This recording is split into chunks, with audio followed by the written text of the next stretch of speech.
Okay. All right. So good evening once again. Let's start in earnest. Today we'll be looking at acute coronary syndrome. And that will be our topic for this weekend. It's a nice topic, so I hope we'll benefit maximally from it. All right. So we're going to follow this linear outcomes. So at the end, I expect all of us should be able to define acute coronary syndrome, the classification, the pathophysiology, the clinical presentation, and diagnostic approach, and also should be able to discuss evidence-based management and apply the knowledge gained to solve case-based Good evening, sir. You are not audible.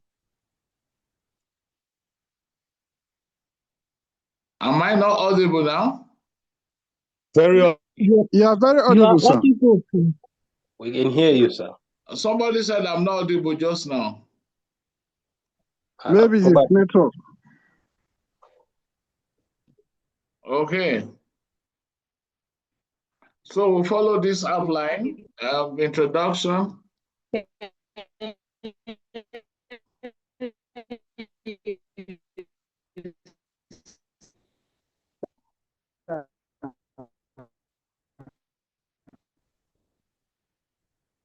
Okay, we'll follow this outline. Introduction, we'll do a little revision on coronary circulation, etiology and risk factors, stages, classification and types, clinical presentation, diagnostics, management, conclusion, and we'll give some reading materials. Okay, so the first, let's quickly look at this case-based scenario and quickly attempt it. So you have a 55-year-old male patient who is presenting with a crushing chest pain for about 2 hours. This pain radiates to the left arm. Blood pressure is 90/60 millimeters of mercury. Heart rate is 80 beats per minute. Respiration rate 20 cycles per minute. Saturating at 95% room air. ECG shows S elevation leads 2, 3, and AVF. And the troponins levels are elevated. So what is your diagnosis? When you're giving a diagnosis, you must justify your diagnosis from what has been presented to you and align your management. So anybody wants to take a go at it quickly? Anyone? Hi, Prof. Yes, hi. You want to take a go? Let's go. What do you think? What's your diagnosis and why are you choosing that diagnosis? Ichabod. Yes, I think he has an inferior myocardial infarction, considering leads to inferior myocardial infarction. Okay. Yeah, considering leads 2, 3, and AVF have ST elevation. So I think the inferior portion of the heart must have been infarcted. Beautiful, beautiful. What again? I want you to add your diagnosis. So probably this could be due to an acute incident. So either blockage of the coronary circulation or even an acute coronary syndrome whereby there is a rupture of the myocardial arteries. Okay, great, great. The blood pressure is 90/60. Is this patient hemodynamically stable? No, the patient is hemodynamically unstable. Okay, great. Okay. And the troponins are elevated. It shows that there's some myocardial injury. So your diagnosis is correct. Well, which of the coronary arteries you think is infarcted or is blocked rather in the inferior MI? Is it the posterior coronary artery? No. No? But good attempt. What do you think? Inferior. Which part of the coronary artery supplies the inferior part of the left ventricle? Yes, you are right. Posterior. Which posterior? You're right. Is the posterior descending branch of the right coronary artery. You are correct. You're correct. All right, but I just wanted to be specific. Okay, it's the posterior branch of the right coronary artery. Okay, so outline your management. So this patient needs to be stabilized. So airway. So if the airway is not patent, I need to secure the airway and ensure I provide 100% oxygen. And if need of intubating, I need to intubate this patient. And in terms of breathing, we need to support the breathing of this patient. And when I come to saturation, I need to secure 2 large bore IV cannula and start the patient on IV fluids whilst I get blood samples.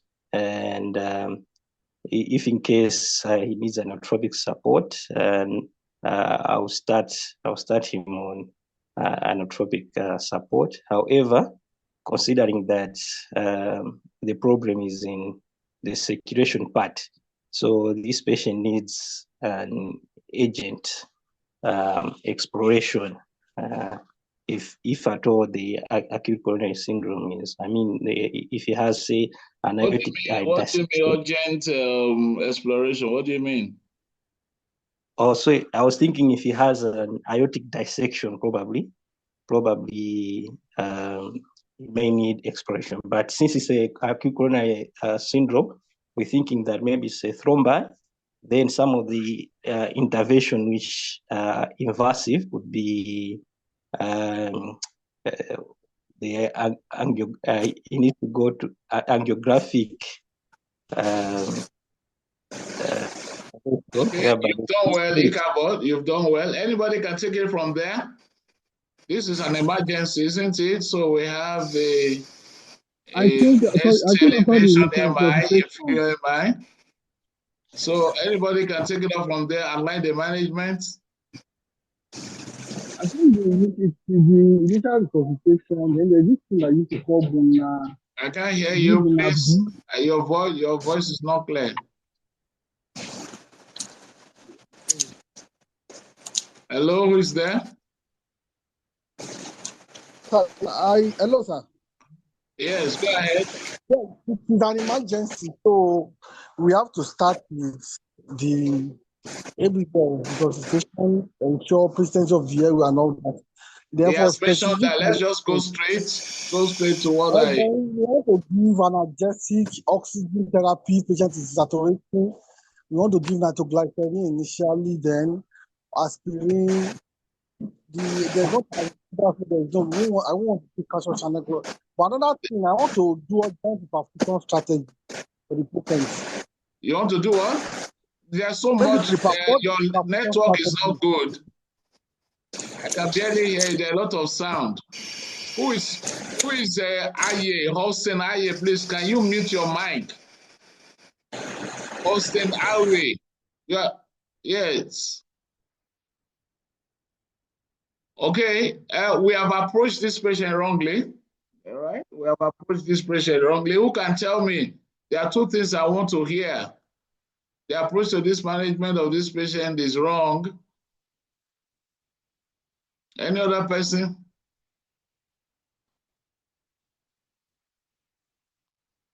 Okay, this patient needs to go to the cath lab immediately. Don't you think so? This patient needs to have intervention, percutaneous coronary intervention urgently. All right, you can do your coronary angiography with your PCI. This patient needs to go to the cath lab, all right, within the window period. All right, that's what I want to hear. All the other supportive immediate medical management will follow. You can institute that while you are waiting for the cath lab. This patient needs to be in the cath lab within the next 1 hour, 30 minutes, 1 hour. Do we understand that? All right. Did you get what I said? Yes, sir. Yes, Prof. Yeah, this patient needs to, as you are doing that, you need to patient, yes. Ibrahim Ishako, stabilize patient. All right, move the patient to PCI. And if PCI is not available, you want to thrombolize this patient. Then you can do your immediate medical management, okay? So that is what I wanted to just hear from us there. Now let's look at these MCQs. A 58-year-old female patient with history of hypertension and hyperlipidemia presents to the emergency department with chest pain that started 2 hours ago. The pain is described as substernal radiating to the left arm, associated with dyspnea. His vital signs are stable and is sweating profusely. And ECG shows no ST segment elevation or depression, but there is evidence of two-wave inversion of the lateral leads. His cardiac markers are normal. So which of the following is the most likely diagnosis? Anyone?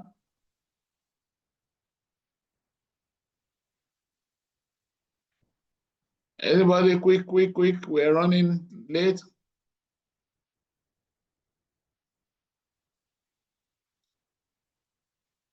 What's your diagnosis? What's your answer here? Some people are typing. I can't see. I'm talking. Please just talk.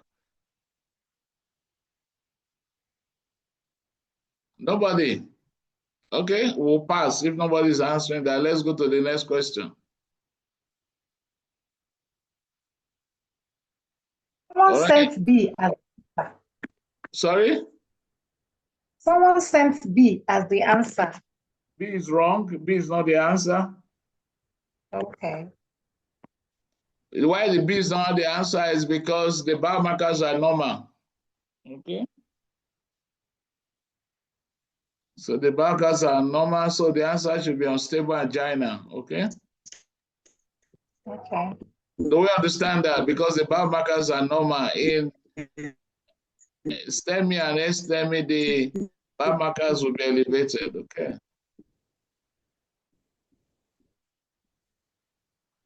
The third one, a 65-year-old female patient with diabetes, smoking history, and family history of coronary artery disease presents with acute chest pain and diaphoresis.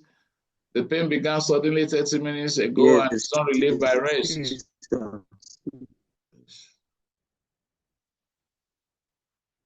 On examination, her blood pressure is 150/90, heart rate 102, respiratory rate 18, ECG shows significant ST elevation in leads 2, 3, and AVF. What is the next best step in management of this patient? Exactly like what we had before. Okay? So the answer will be C, immediate coronary angiography and primary PCI. Okay, do we understand that? Are we following? Yes, sir. Yes. Okay. A 72-year-old may underwent primary PCI for STEMI.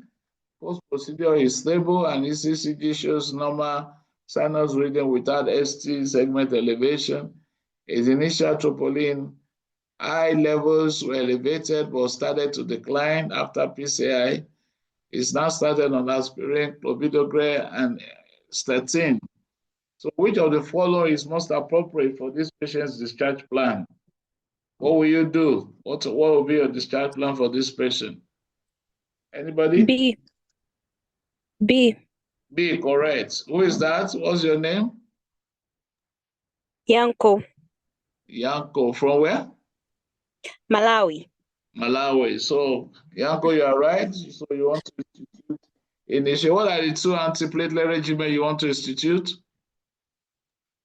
So the clopidogrel and aspirin. Yeah, you should continue with that for the next 12 months. Okay, correct. All right, a 60-year-old male with history of stable angina and hypertension presents with increasing chest pain that lasted for 3 hours. His pain is now relieved, but he remains anxious. ECG shows no significant ST segment changes, but his troponin levels are elevated. He started on aspirin, clopidogrel, and low molecular weight heparin. Which of the following is the next best step in managing this patient?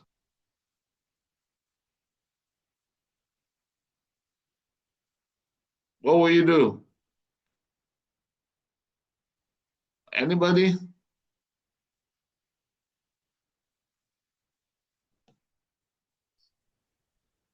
Immediate coronary angiography, isn't it? Immediate coronary angiography. That's what you would do. All right, so let's go on. Oh, I still have this one. A 74-year-old patient, his STEMI presents with dyspnea and hypotension 48 hours post-MI. He is tachycardic, and on examination there are bilateral crackles and edema. His echo reveals left ventricular dysfunction with ejection fraction of 35%. What is the most appropriate next step in managing this patient? Anybody?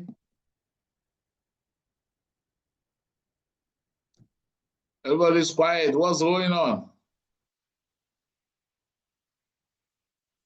This patient has post-MI cardiac failure, congestive heart failure, isn't it?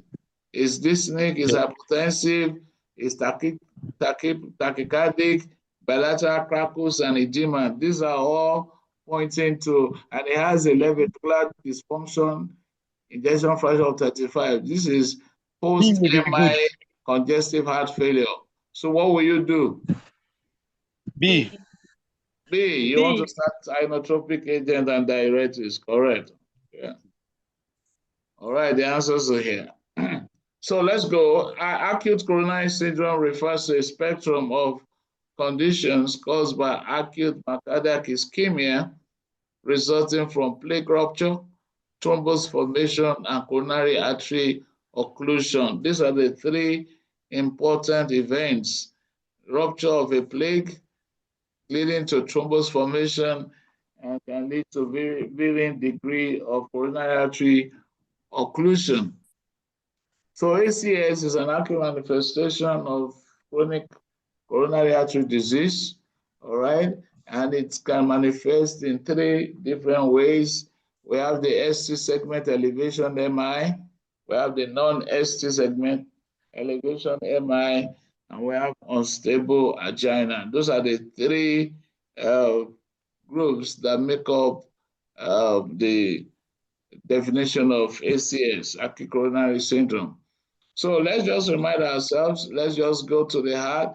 So the heart is supplied majorly by two coronary arteries, if you can see my arrows, the right coronary artery and the left coronary artery, all coming from the arch of the aorta. All right, we need to familiarize ourselves with this circulation because MI affects any of these branches. So the right coronary artery divides into the posterior descending and the right marginal artery, visually, all right? And you can see that they supply the inferior part of the heart, all right? And that's why when you have inferior MI, most likely it's one of these, either the right coronary artery or one of its branches. Why the left coronary artery immediately after getting off from the arch of the aorta divides into two main branches, the left ascending and the left circumflex artery. All right, the left ascending, you can see, supplies basically the anterior part, the anterior and the septal part of the left ventricle, and the left circumflex goes into the lateral part of the left ventricle. Okay, so it's important, especially when you are considering the artery that is occluded in MI. Okay, so the key event, like we said, is the plaque rupture. Okay, when an atherosclerotic plaque ruptures, exposing thrombogenic materials to the blood, and this leads to thrombus formation. The thrombosis obstructs coronary blood flow, all right, reducing oxygen delivery to the muscles of the heart and the heart tissue. So the degree of obstruction will determine the manifestation. When there is partial obstruction, you have either unstable angina or non-ST segment elevation MI. But a complete obstruction of a coronary artery will lead to ST elevation MI and with irreversible myocardial damage. Actually, ischemia lasting more than 20 to 30 minutes will lead to irreversible myocardial infarction. All right, so these are the etiology, these are the risk factors. All right, so the first thing is during the stages, there's a plaque formation. All right, and the first initiation is when there's endothelial dysfunction, which could arise from the risk factors, patients who are hypertensive, diabetes, patient with hypertriglyceride or hyperlipidemia. All right. When this occurs, the low density lipids, infiltrates the intima and they become oxidized. This leads to inflammatory process with monocytes infiltrating the oxidized plaque, becoming what we know as the foam cells. All right, so the plaque evolves from being stable or vulnerable. The stable ones may not cause problem over time, but the vulnerable ones are prone to rupture, and that's what happens in acute coronary syndrome. Then we have the rupture. I've talked about it. So there's always a trigger event, either mechanical stress or inflammation or hemodynamic shear forces. All right. And when the plaque ruptures, there's platelet adhesion and aggregation. And look at it, the management of ACS is actually targeted to the pathophysiology. So the rupture will lead to coagulation cascade with thrombus formation developing. Then, like I said, coronary occlusion, all right? And there's what we call the supply-demand mismatch because of the obstruction. Oxygen demand is not met with oxygen supply, and you have what we call the mismatch, especially during stress or exertion, all right? The ischemic cascade develops, all right, from first and foremost, perfusion abnormality, the mismatch I talked about, which will lead to metabolic disturbances with anaerobic metabolism kicking in and accumulation of lactate. The first thing that happens is diastolic dysfunction, all right, because there's impaired realization of the myocardium, followed by systolic dysfunction due to reduced contractility of the affected myocardium. And this will lead to reduced ejection fraction, and you can see regional wall abnormalities on your echo. All this will lead to ECG changes, either ST elevation, depression, or T-wave inversion. All right, so irreversible injury to the myocardium occurs 20 to 30 minutes after sustained ischemia. All right, and this will lead to release of biomarkers, myoglobin, trophonin, and creatine kinase, MB.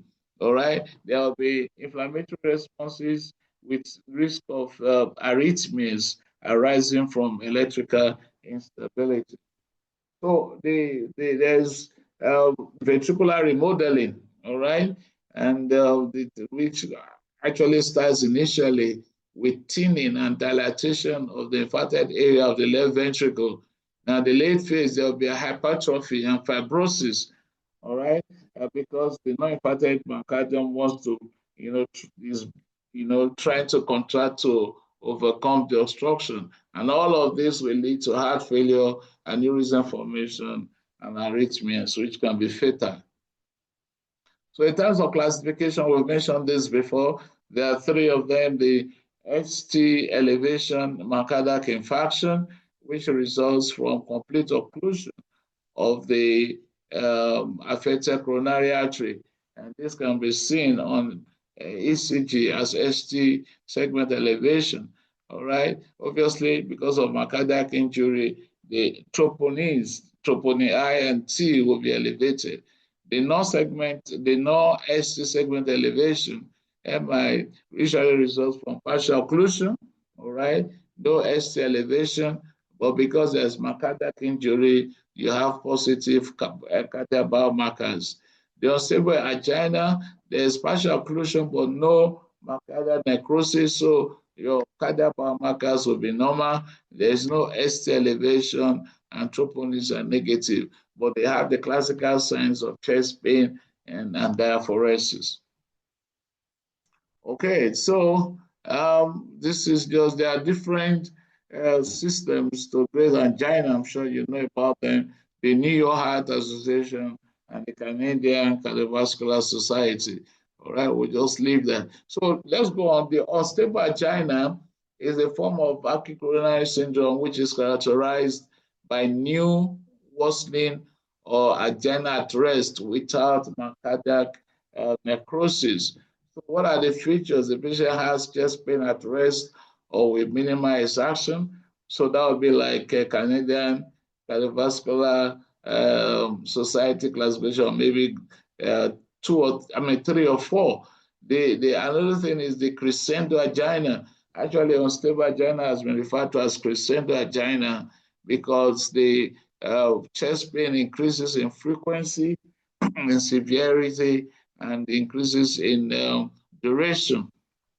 The other thing is that what brings it out is that there's no elevation of cardiac markers, like I mentioned, because there's no myocardial injury, and the ECG shows ST, may show ST depression or none at all.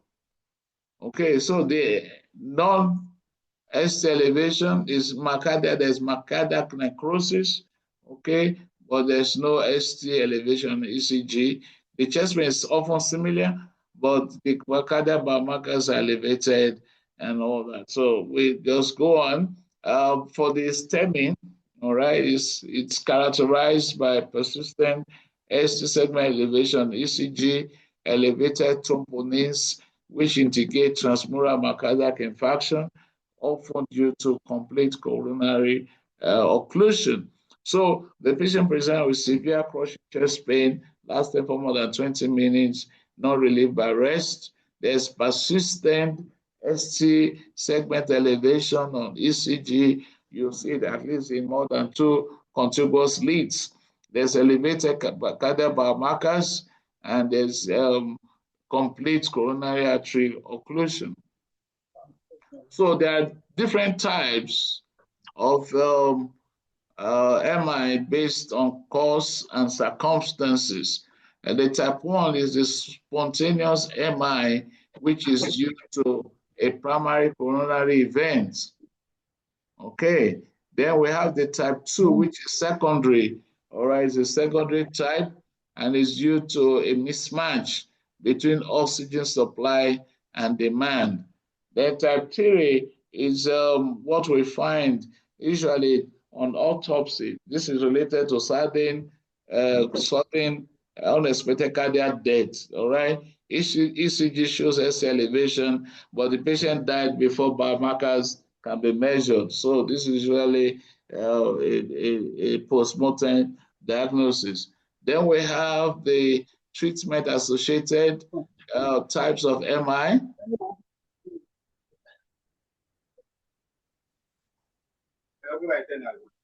Dr. Kintade, please mute your mic, please. Thank you.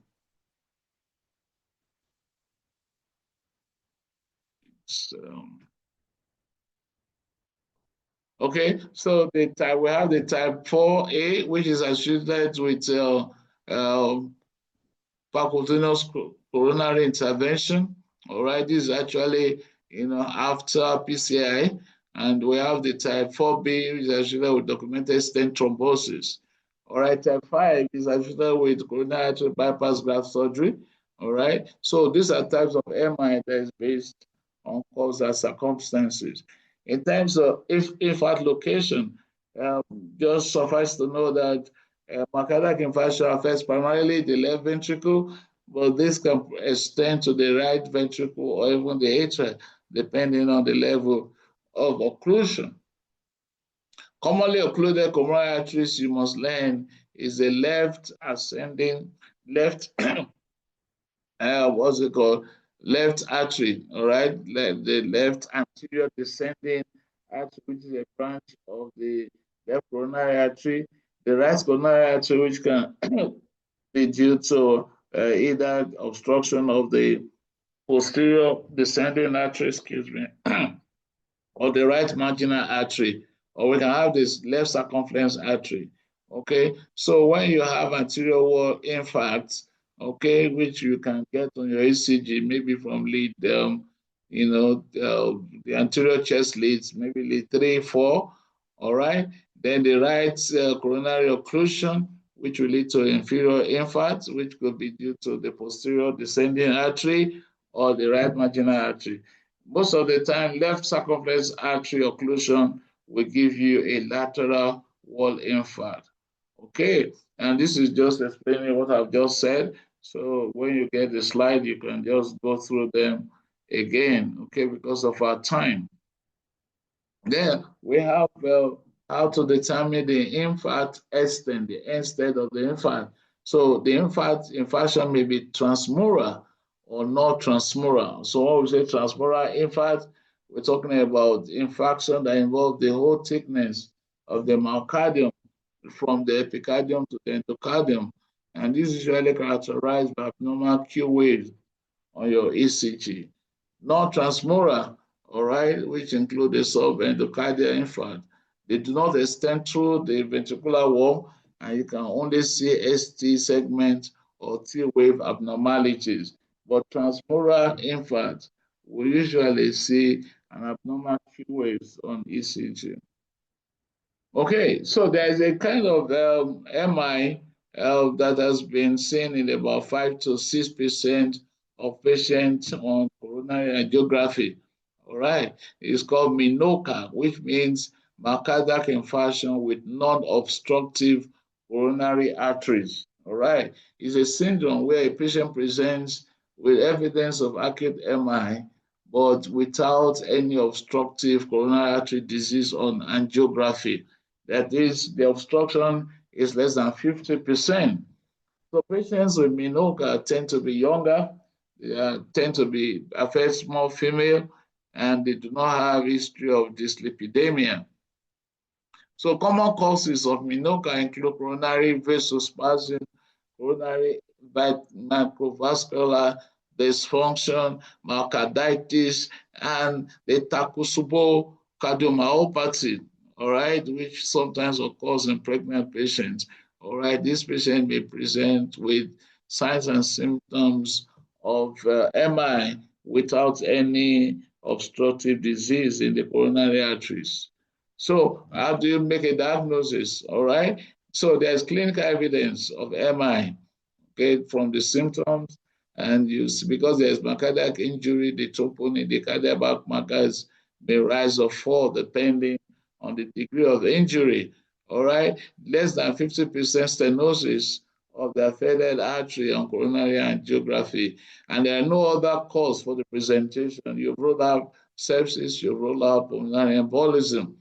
So you want to treat the underlying cause, all right, and give your medications, your medical management, okay. Avoid thrombolysis unless there's clear evidence of thrombotic event. Like we say, most of the time, there are no occlusion. So you want to treat vasospasm, coronary vasospasm with calcium channel blockers. If you confirm myocarditis, you want to consider immunomodulatory therapy. So how do they present? Classical symptoms of ACS, chest pain. A lot of patients talked about tightness. They hold their chest. All right, I'm sure we have that picture in our mind. The patient is clinking to his chest, and the pain is radiating to the jaw, left arm. Usually, the patient is short of breath and sweating profusely. There may be associated nausea and palpitations. But know that some patients, especially the elderly and diabetic patients and women, may have atypical presentations of MI. You must look out for that. Okay, so patients with fatigue and epigastric pain, even some syncopal attack may mimic acute coronary syndrome. So you want to do your ECG. My apologies, I'm just going through that because of time. Now you look at your ECG. One of these days we're going to have a tutorial on how to read an ECG. I have a very simplified way of giving the lecture. So you see this is your normal ECG, but you can see here that the ST segment, this is your PQRS. The the ST segment is elevated. Okay, and this is more than one big big square. Okay, so this ST elevation MI. All right, non-STEMI, you can see there's a depression. Okay, of the ST that is also beyond the one big square. You can see it on the ECG tracing.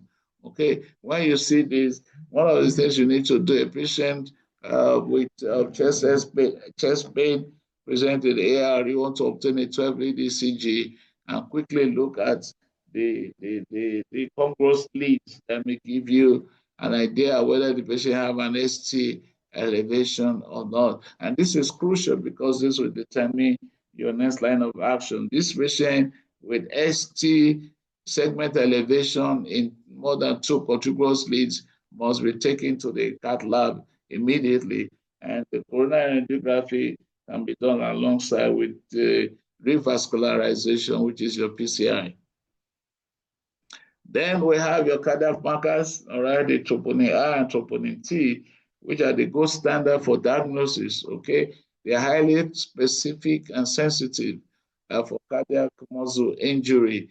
Usually rises within 3 to 6 hours, but one of the advantage of troponins is that they remain elevated for 7 to 10 days, okay? And this is what makes it the gold standard. The creatinine kinase MD, all right, is specific for myocardial injury, but it's not as sensitive, okay, because there are some other tissues that can elaborate CK. It rises, all right, within 3 to 6 hours, peaks at 12 to 24 hours, and within 2 to 3 days normalizes, all right, usually useful for detecting reinfarction and not just an acute event. Myoglobin is the earliest cardiac marker which rises within 1 to 2 hours of myocardial injury, peaks around 6 to 8 hours, but returns to normal in 24 hours. It's sensitive, but it has a very low specificity because it also released from skeletal muscle injury. All right, the BMP, usually markers of heart failure, all right, is to just look at the complications arising from acute event of MI, okay? And it's used for diagnosis and prognostication for patients with congestive heart failure secondary to MI. All right, so this is just a graph to show you what we're talking about. So the myoglobin rises first, is the earliest, all right, but returns to normal within 1 or 2 days, all right. The CKMB rises, but within the next 3 to 4 days returns to normal. But look at this, the troponin rises more slowly, peaks within 6 to 8 hours, but remains elevated for the next couple of days, which makes it a gold standard that you cannot miss in the diagnosis of MI. Okay, so coronary angiography is an invasive diagnostic procedure and is used to visualize the coronary arteries. It's the gold standard for evaluating coronary artery disease, and it also helps to detect stenosis, occlusions, aneurysms, and other abnormalities. All right, indications: patient with ST segment elevation, patient with persistent chest pain, despite maximum medical therapy, patients with complications like cardiogenic shock or congestive heart failure. All right, so many of us, I'm sure some of us must have been called to anesthetize patients in the cath lab all right? Cardiac catheterization laboratory, that's what cath lab means, all right? Usually done under local anesthesia with conscious sedation, and usually, the access is through the radial femoral artery, all right? I know I've done quite a number of cases for the cardiothoracic surgeon. So inundated contrast dye is injected into coronary arteries while real-time fluoroscopy captures the image. You can see right there. All right. Most of the times, coronary angiography is combined with PCI, all right, which is stenting the patient. Okay. Emergency coronary angiography and PCI should be done as soon as possible within the window period of 30 to 90 minutes. Frequently, the infarction is usually aborted if the time to pain that is when the time from pain to PCI is short. The shorter PCI is done, the better revascularization can take place. Okay, these scoring systems, when you get a slide later on, you can go through them because of our time. Okay, so this is the algorithm that we talked about.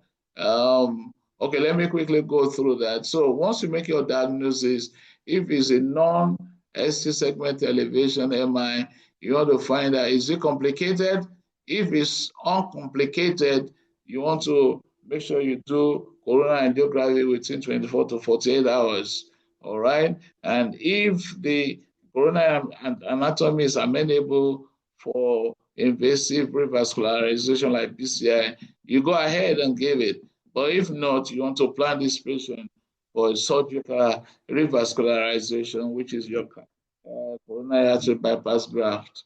Now, if the end-stimine is complicated, you want to do urgent or emergency angiography, all right? And if the patient is amenable to PCI, you go ahead if it's available. If not, you want to do emergency coronary artery bypass graft. For STEMI, all right, if PCI is available, you want to take the patient to cath lab within 30 minutes window period. But if PCI is not available, you want to thrombolize this patient. And if patient is having persistent ischemia, all right, from your serial cardiac biomarkers measurement, you want to continue to repeat it. And once PCI is available, you want to give your patient, okay? All right, so we have the Mona Bash as the immediate management of ACS, okay? So the morphine is usually given for pain relief, and adequate pain relief will also prevent further ischemia and sympathetic drive. Also, morphine has a vasodilatory effect, which helps to reduce both preload and afterload, all right? But make sure that before you give morphine, you want to exclude aortic dissection and constrictive pericarditis because morphine can mask the clinical presentation of this. Now, oxygen is important because you want to increase oxygen supply to the myocardium, all right, therefore minimizing the ischemia and damage. But note that hypoxia also can be problematic. So that patient that we looked at has SpO2 of 95%, all right? I may not want to give oxygen immediately, all right, because hypoxia will promote vasoconstriction, increase oxidative stress, and you can worsen the patient. But if the patient is hypoxic, you want to target SpO2 above 90%. So the N is the nitrates, all right, with for instance, the GTN, all right, sublingual or IV, nitrates have vasodilatory effect, which helps to reduce preload and afterload, all right. They can also help to relieve chest pain, improve oxygen delivery to the myocardium, and also help to reduce symptoms of pulmonary congestion, especially in complicated case with left heart failure. But beware that nitrates can cause hypotension. So use cautiously in patients who are already hypotensive or patients with right ventricular infarction, okay? Avoid the use of nitrates in patients who are using phosphodiesterase inhibitors, as this combination may cause severe hypotension. Aspirin is the cornerstone in the treatment of ACS because of its antiplatelet effect. If you remember the pathophysiology, all right, you will see how important aspirin is because it prevents thrombosin A formation, all right, and therefore prevents further platelet aggregation. The early use of aspirin chewable tablet 300 milligram, all right, has been found to be very essential, and especially if it started within initial hours following onset of symptoms. Beware of the complications or side effects of aspirin. Beta blockers, if there are no contraindications, the patient is not bradycardic, patient is not asthmatic, is not in heart failure, and does not have low ejection fraction. The benefit of beta blocker is that it reduces the heart workload and therefore prevents ischemic damage by reducing oxygen demand. Okay, and also helps to reduce the risk of ventricular arrhythmias, your VTAC and your VF, and also reduces post-infarction mortality. They also help in preventing recurrent ischemic events and reinfarct, especially in patients with STEMI and non-STEMI. ACE inhibitors, the role of ACE inhibitors is actually to reduce mortality and improve long-term outcomes. All right, they promote vasodilatation, just like nitrates and all that, and reduce preload and afterload. But one good thing about ACE inhibitors is that they help in cardiac remodeling. All right, after acute coronary syndrome, which prevents further development of heart failure and all that. They are particularly effective in patients with STEMI and non-STEMI, all right? But remember that they should be avoided in patients with bilateral renal stenosis or patients with angioedema. Statins are very important for secondary prevention due to their lipid lowering and pleiotropic effect, all right? A high dose of atorvastatin, 80 milligram, has been shown to reduce mortality, recurrent cardiovascular events, and the need for revascularization. They also have anti-inflammatory properties, and they may help to stabilize atherosclerotic plaques. They're generally well tolerated, but potential side effects can include muscle pain, elevated liver enzymes, which you can monitor. Heparin, unfractionated heparin, helps prevent further thrombus formation and reduce the risk of additional ischemic events.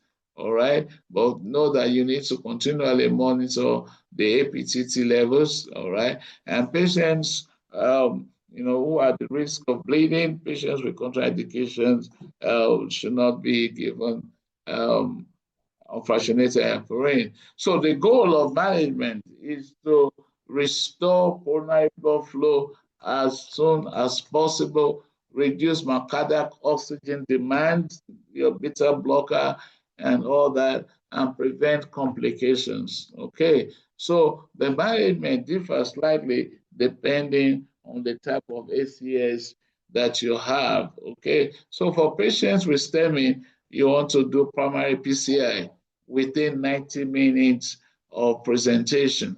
All right, if PCI is unavailable, you want to thrombolize your acetaplase. All right, and this should be done within 120 minutes. All right, or the patient coming to the door. Then you want to give dual antiplatelet, like we saw before, aspirin and clopidogrel. All right, secondary prevention should be instituted. All right, so primary PCI, I just said to put it here, is the preferred treatment for STEMI patients as it provides the most effective method of revascularization by mechanically restoring blood flow to the occluded coronary artery. The goal is to open the blocked artery as soon as possible to minimize myocardial damage and improve survival rates. So it should be performed within 90 minutes of the patient coming to you. All right, this time frame is critical because it significantly reduces the risk of heart failure and other complications by preserving myocardial tissue. All right, look at it. Those of you who have been to the cath lab, you'll see that they usually pass a catheter through the femoral or radial artery, all right, which is used to put a stent, all right, or balloon angioplasty, which all helps to open the blocked artery and restore blood flow to the heart. All right, the coronary artery bypass grafting, all right, could actually be done on pump or off pump. All right, what I mean, your pump, your what's it called, the heart machine, all right, the heart log machine. So coronary artery bypass graft is a surgical revascularization procedure aimed to restore adequate blood flow to the myocardium. All right, usually considered when PCI has failed or PCI is not available, or in patients with high risk multi-level disease. So some of the indications include left coronary artery disease with more than 50% stenosis, three vessel disease with left ventricular dysfunction, or patients with diabetics, failed PCI, or patients with complex coronary lesions that will not allow PCI to be successfully performed, or patients with hemodynamic instability with ongoing ischemia despite medical therapy. They usually use a graft vessel. The internal mammary artery is usually commonly used, especially for patients that have anterior infarct involving the left artery. The whatever it is called, the left artery, because it has a long, potency. All right, you can use the saphenous vein, you can use the radial artery vein. Okay. Sorry, I'm rushing because of our time. Okay, urgent coronary artery bypass graft should be done within hours to days of either failed PCI, cardiogenic shock, or mechanical complications. Okay, early CABG within days for high risk patient, and you can do it most of the time planned elective, all right, for patients with stable ACS but with significant coronary artery disease. All right, so if PCI is not immediately available, you want to thrombolyze your patient. Excuse me. At the place, all right, the thrombolytics activate plasminogen, converting it to plasmin, which breaks down the fibrin components of the clot. All right, the goal is to re-establish re-establish coronary blood flow quickly, improving the supply of oxygen and nutrients to the myocardium. All right, indication, onset of chest pain within 12 hours. All right, when you have persistent ST segment elevation and when PCI is not immediately available. Okay, we have absolute and relative contraindications. Okay, you can go there. So for management of non-STEMI, you want to use your gray score to classify, to stratify the risk. Antiplatelet, anticoagulants can be used. For high-risk patient, early PCI, all right? And for low-risk patient, you want to do conservative management. Okay, I think I made it. All right, so yes, I think we should stop here. So conclusion, acute coronary syndrome is a life-threatening condition. Timely diagnosis along with reperfusion therapies like thrombosis or primary PCI are critical in reducing myocardial damage. Thank you very much, everybody.